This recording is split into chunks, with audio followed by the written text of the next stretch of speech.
പുതിയ പാഠ്യപദ്ധതിക്ക് curriculum committee അംഗീകാരം നൽകി. 10 വർഷത്തിന് ശേഷമാണ് സമഗ്ര പാഠ്യപദ്ധതി പരിഷ്കരണം നടക്കുന്നത്.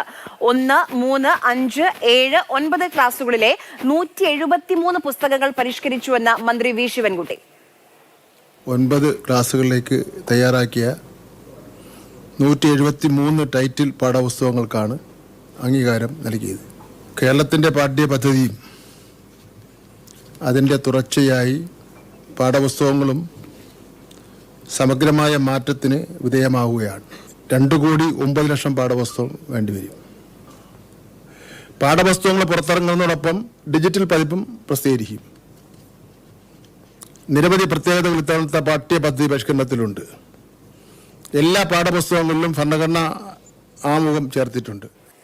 അമൽ തേനമ്പറമ്പിലാണ് വിവരങ്ങളുമായി ചേരുന്നത്. അമൽ, അനിവാര്യമായ ഒരു മാറ്റമാണ്, അത് 10 വർഷത്തിന് ശേഷം നടപ്പാകുന്നു. എന്തൊക്കെ മാറ്റങ്ങൾ ഉണ്ടാകും?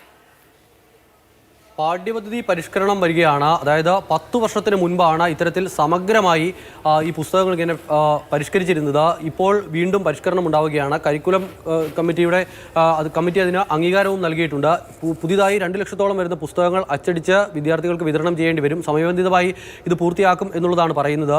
ഈ അക്ഷരമാല മലയാളത്തെ കൃത്യമായി തന്നെ കുട്ടികളിലേക്ക് എത്തിക്കാനുള്ള വിധത്തിലാണ് ഈ പാഠ്യപദ്ധതി പരിഷ്കരിച്ചിരിക്കുന്നത്. എല്ലാവരും മലയാള അക്ഷരങ്ങൾ പഠിച്ചിരിക്കുക എന്നുള്ള ലക്ഷ്യവുമായി പുസ്തകങ്ങളിൽ ഈ മലയാള അക്ഷരമാല പ്രസിദ്ധീകരിക്കും. അത് നിർബന്ധമായും അധ്യാപകർ വിദ്യാർത്ഥികളെ പഠിപ്പിച്ചിരിക്കണമെന്നൊരു നിർദ്ദേശം കൂടി വിദ്യാഭ്യാസ മന്ത്രി നൽകുന്നുണ്ട്. അതോടൊപ്പം തന്നെ ഈ പുതിയ പാഠ്യപദ്ധതി അനുസരിച്ചാണെങ്കിൽ സ്കൂളിൻ്റെ പ്രവൃത്തി ദിനങ്ങളുടെ എണ്ണം കൂട്ടേണ്ടി വരും എന്നൊരു കാര്യം കൂടി മന്ത്രി ഇന്ന് വാർത്താസമ്മേളനത്തിൽ വ്യക്തമാക്കിയിട്ടുണ്ട്. അത് ഈ പറയുന്ന അധ്യാപക സംഘടനകളുമായി അടക്കം ചർച്ച ചെയ്ത് അതിലൊരു അന്തിമ തീരുമാനം എടുക്കുമെന്നുള്ളതാണ് മന്ത്രി പറയുന്നത്. ഇപ്പോഴത്തെ ഏറ്റവും വലിയ പ്രതിസന്ധി എന്ന് പറയുന്നത് ഈ 2 ലക്ഷം പുസ്തകം അച്ചടിക്കേണ്ടതുണ്ട്. അത് പുതിയ പുസ്തകങ്ങളാണ്. അപ്പോൾ സ്വാഭാവികമായും അതിൽ എന്തെങ്കിലും കാലതാമസം വരുമോ എന്നുള്ള ബുദ്ധിമുട്ട് മാത്രമാണുള്ളത്. അങ്ങനെ ഒരു പ്രശ്നം ഉണ്ടാകാതെ വിദ്യാർത്ഥികൾക്ക് കൃത്യസമയത്ത് തന്നെ പുസ്തകം എത്തിക്കാൻ കഴിയും എന്ന ആത്മവിശ്വാസത്തിലാണ് വിദ്യാഭ്യാസ വകുപ്പുള്ളത്.